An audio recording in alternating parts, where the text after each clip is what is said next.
Hello students, आप सबको अपने एनसीईआरटी साइंस चैनल में स्वागत करती हूँ। आज हम लोग क्लास 7 का चैप्टर नंबर 4 पढ़ूंगी। इससे पहले हम लोग 3 चैप्टर पढ़ चुके हैं। जिसने नहीं देखे हैं वह चैनल पर प्लेलिस्ट बना हुआ है, आप लोग वहां से देख सकते हैं। चलिए शुरू करते हैं आज की क्लास। आज की क्लास है अध्याय 4, अम्ल, क्षारक और लवण। हम जानते हैं कि हम अपने दैनिक जीवन में अनेक पदार्थों का उपयोग करते हैं, जैसे कि नींबू, इमली, नमक, शक्कर और भी पदार्थों का उपयोग करते हैं। इन पदार्थों का स्वाद किस टाइप का होता है? कुछ खट्टा होता है, कुछ कड़वा होता है तथा कुछ मीठा तथा कुछ नमकीन होता है। इन पदार्थों को हम कैसे पहचानते हैं कि अम्ल है, क्षारक है अथवा लवण है? चलिए हम उसी को जानते हैं। अम्ल और क्षारक। अम्ल और क्षारक। अम्ल क्या है? जैसे कि अम्ल स्वाद में खट्टा होता है और पदार्थों का स्वाद खट्टा इसलिए होता है क्योंकि उसमें अम्ल मीन्स मतलब उसको इंग्लिश में एसिड कहते हैं, उसमें एसिड होते हैं। और एसिड शब्द की उत्पत्ति जो है वो लैटिन शब्द एसियर से हुआ है, जिसका अर्थ होता है खट्टा। इसलिए अम्ल का प्रकृति क्या होता है? अम्लीय होता है, मीन्स खट्टा होता है। इसका हम उदाहरण देख सकते हैं, जैसे कि दही, नींबू का रस, संतरे का रस, सिरके का स्वाद। ये सब क्या है? हमारे दैनिक जीवन उपयोग में होने वाले अम्ल पदार्थ है। इसकी रासायनिक प्रकृति अम्लीय होती है। अब हम दूसरा जानते हैं कि क्षार। क्षार क्या है? क्षार जो है स्वाद में कड़वा होता है। ऐसे पदार्थ जिनका स्वाद कड़वा होता है उन्हें क्या कहते हैं? क्षार पदार्थ कहलाते हैं। जैसे कि खाने का सोडा हो गया, खाने का सोडा को बेकिंग सोडा भी कहते हैं। फिर साबुन हो गया, फिर चूने का पानी, फिर दूध या मैग्नीशियम, ये सब क्या है? क्षार पदार्थ कहलाता है।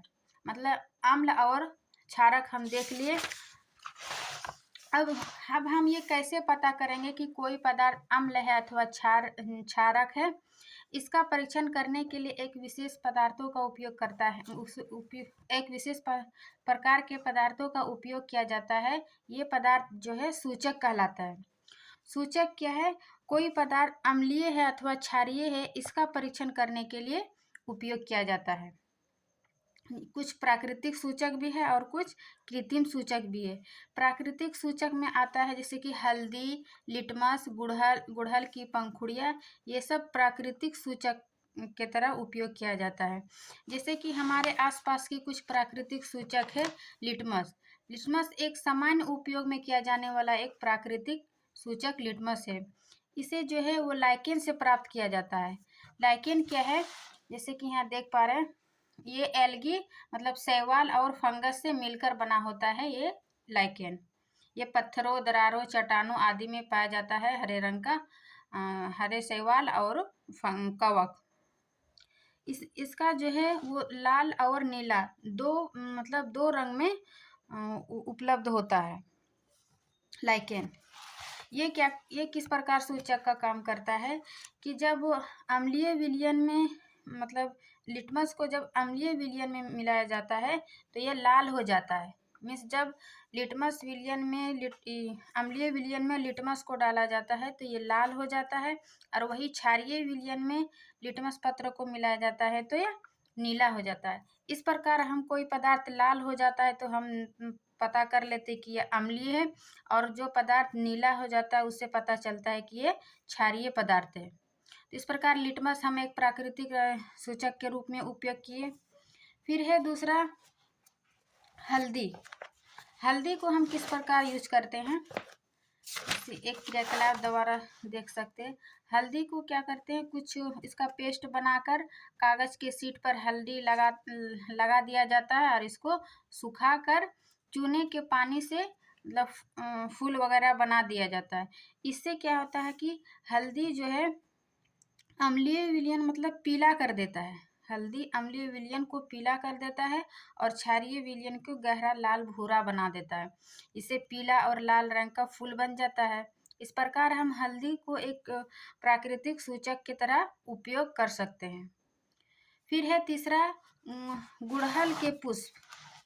गुड़हल के पुष्पों के क्या किया, इसकी पंखुड़ियों को लेकर एकत्र करके इसको बीकर में रखते हैं। फिर बीकर में क्या करते हैं, थोड़ा गर्म जल मिलाते हैं। गर्म जल के मिश्रण और गुड़हल की पत्तियों को हिलाकर इसको हिलाते हैं जब तक कि यह जल रंगीन ना हो जाए। जब ये जल रंगीन हो जाता है तब हम उसको अम्लीय विलयन में डालते हैं। तो अम्लीय विलयन में डालने से ये गहरा गुलाबी हो जाता है। गहरा गुलाबी को ही कहीं कहीं आपको देखने को मिलेगा मैजेंटा, मैजेंटा भी कहते हैं। मीन्स अम्लीय गुड़हल का पुष्प क्या किया, अम्लीय विलयन को गहरा गुलाबी बना दिया। और वही क्षारीय विलयन में जब हम डालते हैं तो ये हरा रंग हो जाता है। इस प्रकार गुड़हल का पुष्प देखें, हल्दी देखें और लिटमस पत्र देखें। मीन्स प्राकृतिक सूचक तीन प्रकार का देखें। फिर हम दूसरा देखते हैं कृत्रिम सूचक। कृत्रिम सूचक के अंतर्गत क्या आता है, फिनफ्थलीन, जैसे हम दिखा रहे हैं। कृत्रिम सूचक के अंतर्गत फिनफ्थलीन और मिथाइल ऑरेंज आता है। फिनफ्थलीन क्या करता है कि ये अम्लीय विलयन को फिनफ्थलीन डालने से ये रंगहीन कर देता है। अम्लीय विलयन में रंगहीन मतलब कोई रंग प्रदान नहीं करता है। वही क्षारीय विलयन में जब हम फिनफ्थलीन को मिलाते हैं तो वो गुलाबी रंग का हो जाता है। फिर है मिथाइल ऑरेंज को जब अम्लीय विलयन में डालते हैं तो ये लाल हो जाता है और वही क्षारीय विलयन में यह पीला हो जाता है। तो इस प्रकार कृत्रिम सूचक फिनफ्थलीन और मिथाइल ऑरेंज 2 देखे और कृत्रिम सूचक 3 देखे, हल्दी, गुड़हल, लिटमस पत्र। इनमें से प्राकृतिक सूचक में सबसे ज़्यादा मतलब लिटमस पत्र का ही यूज किया जाता है। इसका सामान्य उपयोग है। फिर हम देखते हैं आगे उदासीनीकरण। उदासीनीकरण क्या है कि इसमें जब अम्ल और क्षारक के बीच अभिक्रिया होती है तो उससे उदासीनीकरण कहलाता है। इस प्रक्रम में जब अम्ल और क्षारक को मिलाया जाता है तो लवण और जल बनता है और उसके साथ साथ कुछ ऊर्जा भी निकलता है। जैसे कि हम इस अभिक्रिया से समझ सकते हैं। जब अम्ल और क्षारक मिलाए तो क्या बना, लवण तथा जल और कुछ ऊर्जा निर्मुक्त से बाहर होती है। इस अभिक्रिया निम्नलिखित अभिक्रिया इसका उदाहरण है। अम्ल का हम उदाहरण हाइड्रोक्लोरिक अम्ल ले सकते हैं तथा क्षारक सोडियम हाइड्रोक्साइड लिए। फिर ये दोनों का अभिक्रिया से क्या बना, सोडियम क्लोराइड जो कि एक लवण है, फिर जल और उष्मा। तो इस प्रकार हम देखिए अम्ल और क्षारक, और जब अम्ल और क्षारक को मिलाए तो क्या बना, लवण और कुछ जल और कुछ उष्मा निकलता है। इस अभिक्रिया को ही उदासीनीकरण अभिक्रिया कहलाते हैं। अब हम कुछ उदासीनीकरण अभिक्रिया का कुछ दैनिक जीवन में उदाहरण देखते हैं। जैसे कि पहला उदाहरण अपाचन।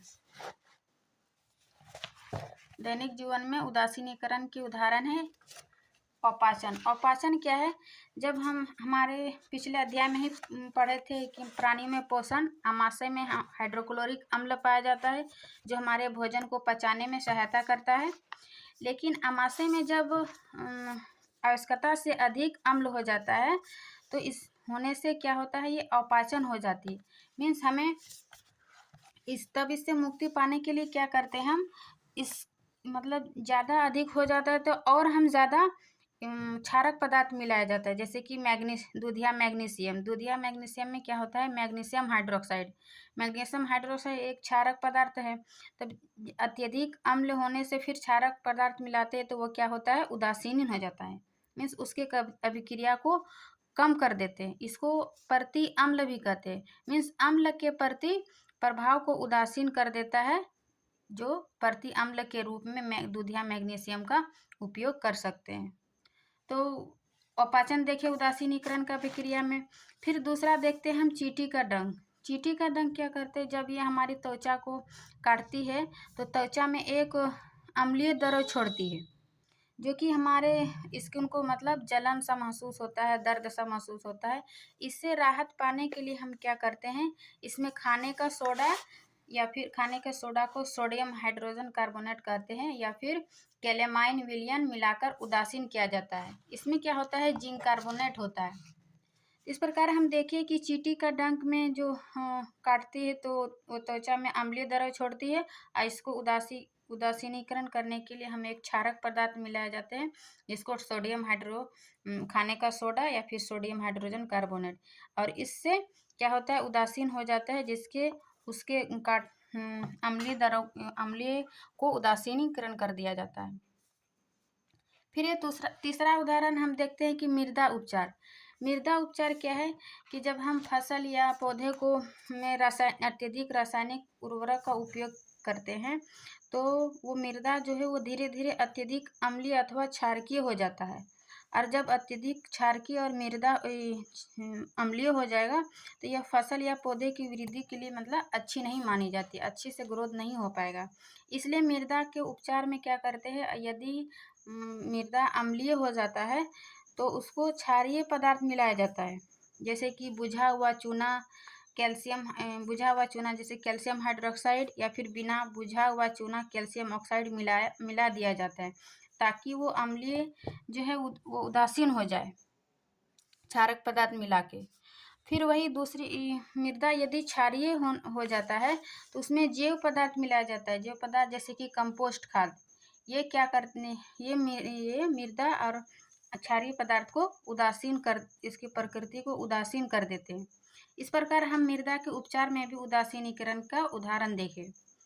फिर है लास्ट कि कारखानों का अपशिष्ट में क्या होता है, कारखानों के मतलब कचरे में ये अम्लीय पदार्थ मिश्रित होता है क्योंकि वो बहुत सारा रासायनिक का उपयोग करता है तो उसमें अम्लीय पदार्थ होता है।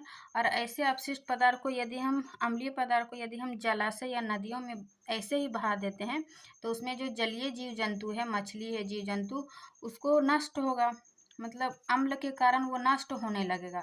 इसीलिए कारखानों के मतलब कचरे को, अपशिष्ट को जलाशय या नदियों के विसर्जन से पहले हम उसको क्या करते हैं, क्षारीय पदार्थ मिलाकर उदासीन कर दिया जाता है, तब हम उसको नदियों या जलाशयों में बहाते हैं। इस प्रकार कारखानों का अपशिष्ट पदार्थों में भी हम उदासीनीकरण का उदाहरण देख लिए। फिर हम कुछ पदार्थ देखते हैं कि कौन सा पदार्थ क्षारक है और कौन सा पदार्थ अम्लीय है। जैसे सिरका में, ये टेबल आप लोग याद रखिएगा। जैसे कि सिरका में सिरका तो हम जाने कि ये अम्ल है, लेकिन कौन सा अम्ल है, जैसे कि सिरका में एसिटिक अम्ल पाया जाता है। फिर चींटी का डंक में फॉर्मिक अम्ल पाया जाता है। फिर नींबू कुल के सिट्रस फल जैसे संतरा, नींबू, इसमें क्या पाया जाता है, साइट्रिक अम्ल पाया जाता है। दही में लैक्टिक अम्ल पाया जाता है। पालक में ऑक्जेलिक अम्ल पाया जाता है।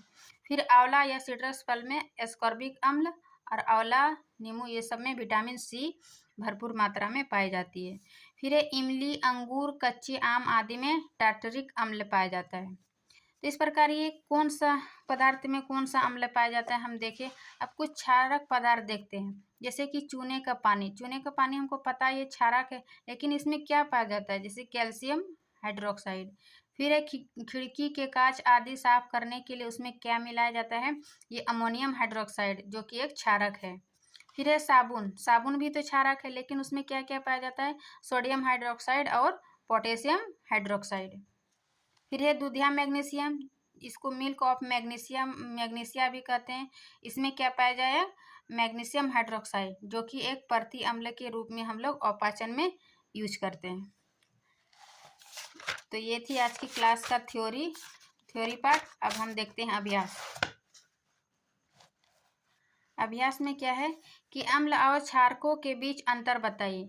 जैसे जो अम्ल और क्षारक, जैसे अम्ल स्वाद में खट्टा होता है, क्षारक स्वाद में कड़वा होता है। ये नीले लिटमस को लाल कर देता है, ये लाल लिटमस को नीला कर देता है। इस प्रकार हम अम्ल और क्षारकों के बीच अंतर बता पाएंगे। फिर ये अनेक घरेलू उत्पादों जैसे खिड़की साफ करने के मार्जक आदि में अमोनिया पाया जाता है। ये लाल लिटमस को नीला कर देता है। इनकी प्रकृति क्या है, तो हम किस में देखें कि लाल को नीला कर देता है, तो ये क्षारीय विलयन में देखें। तो इस प्रकार इसकी प्रकृति क्या होगा, क्षारकीय प्रकृति, क्योंकि लाल को नीला कर देने वाला क्या होता है, क्षारकीय प्रकृति की होती है। फिर है तीसरा, उस स्रोत का नाम बताइए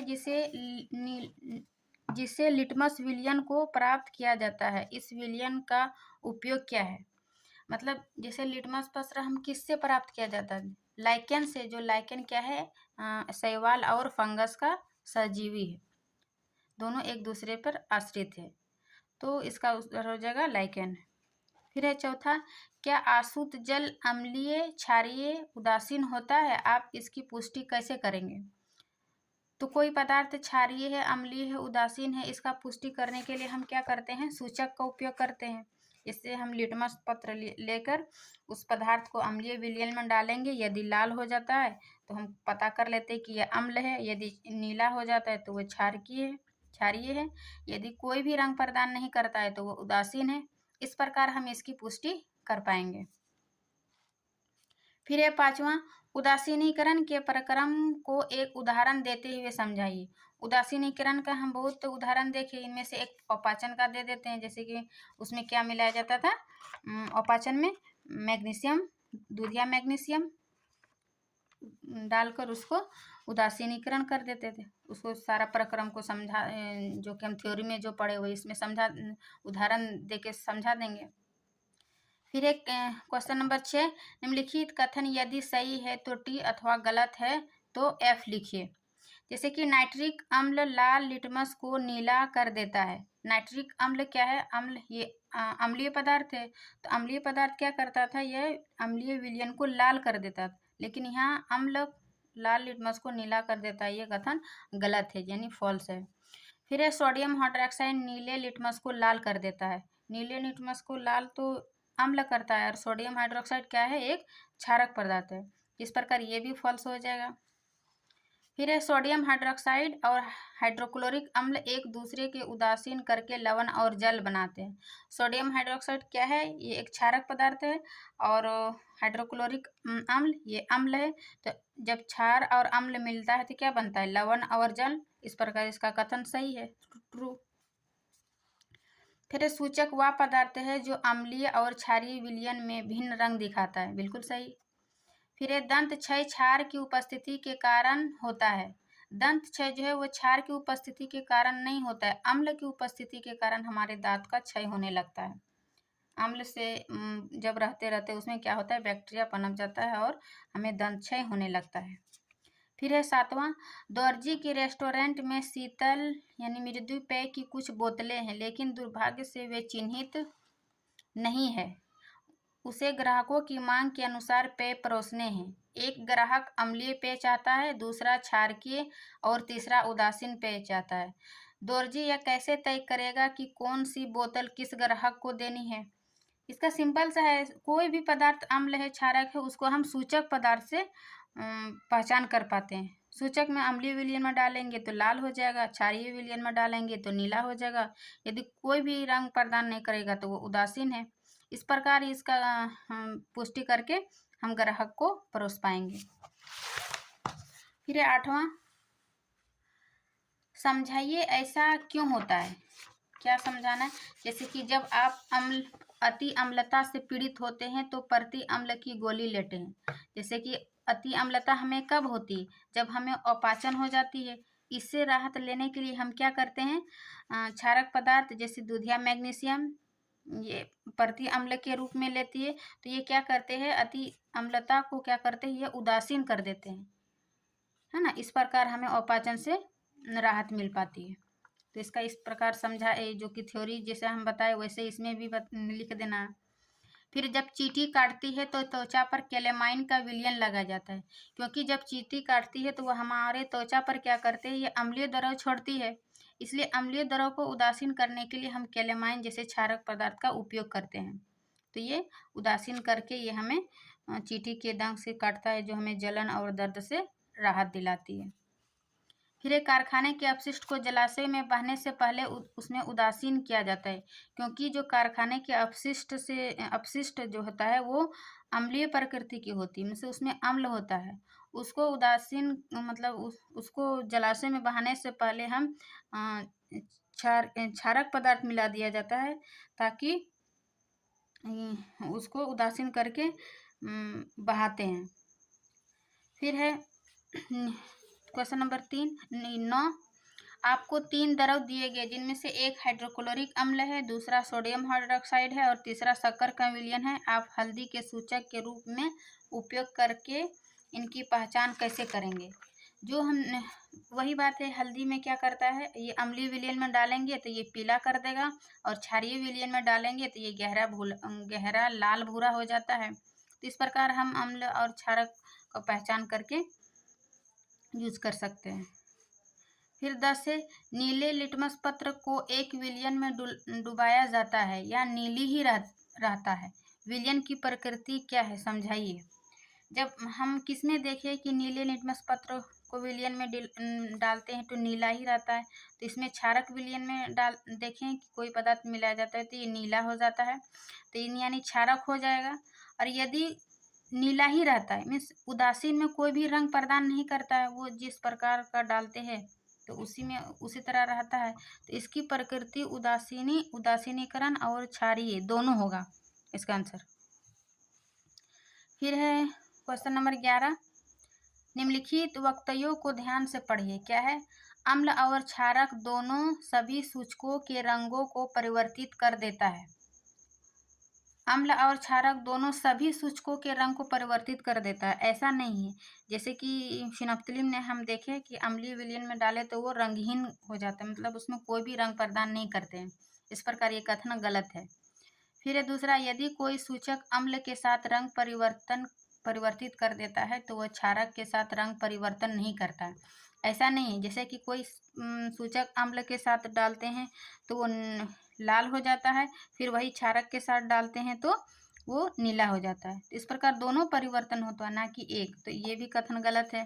फिर यदि कोई सूचक क्षारक के साथ रंग परिवर्तित करता है तो वह अम्ल के साथ रंग परिवर्तन नहीं करता है, नहीं, ऐसा नहीं, दोनों में परिवर्तन हो सकता है। फिर है चौथा, अम्ल और क्षारक में रंग परिवर्तन सूचक के प्रकार पर निर्भर करता है। ये सही है, क्योंकि अम्ल और क्षारक में रंग परिवर्तन सूचक के प्रकार पर निर्भर करता है। सूचक प्रकार जैसे कोई सूचक हो गया, जैसे हल्दी, लिटमस, गुड़हल की पंखुड़ियाँ, तो ये सब क्या है, अलग अलग रंग प्रदान करते हैं। अम्ल कौन सा, अम्ल और क्षारक। तो इस प्रकार इसका आंसर यही घ हो जाएगा, ऑप्शन के अकॉर्डिंग केवल 4 घ। तो ये थी आज की अभ्यास की क्लास, जो कि अभ्यास भी आपका समाप्त होता है। अब हम आपको शॉर्ट नोट्स दिखाते हैं। आप लोग शॉर्ट नोट्स जरूर बना के रख लीजिएगा, ताकि आने वाले एग्जाम में आप लोग कम टाइम में बेहतर तैयारी कर सकें। जैसे अम्ल जो पढ़े, अम्ल स्वाद में खट्टा होता है, पदार्थों का स्वाद खट्टा इस लेते हैं क्योंकि इसमें एसिड होता है। सारा चीज़ हम NCERT का निचोड़ बोल सकते हैं, हम दे दिए आपका नोट्स में। इसका उदाहरण दही, नींबू, संतरे, सिरका।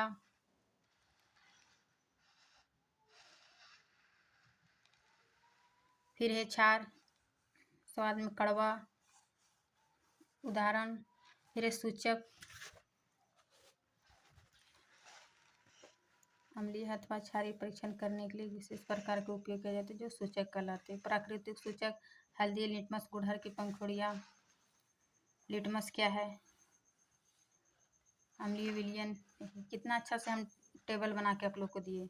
ये लिटमस को लाल, नीला, पीला, गहरा भूला, गुड़हल को मैजेंटा यानी गहरा गुलाबी, हरा। फिर है कृत्रिम सूचक, फिनोप्थिलीन और मिथाइल। फिर उदासीनीकरण अभिक्रिया।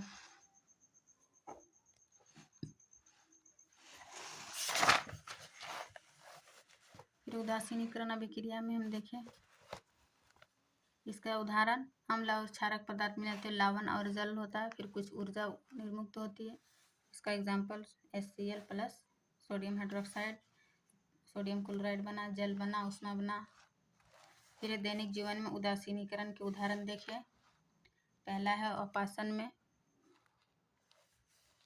इसमें क्या यूज़ किए थे, दूधिया मैग्नीशियम। फिर चींटी के डंक में खाने का सोडा, सोडियम हाइड्रोजन कार्बोनेट।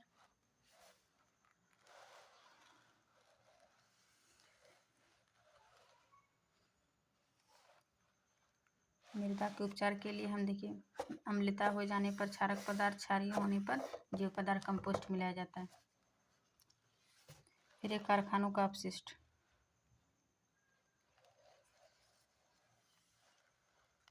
क्षारकीय पदार्थ मिलाकर उदासीन कर देता है। इस प्रकार ये आपका चैप्टर समाप्त होता है। वीडियो अच्छी लगी तो लाइक एंड सब्सक्राइब ज़रूर कर दें। मिलते हैं नेक्स्ट क्लास में, तब तक के लिए थैंक यू।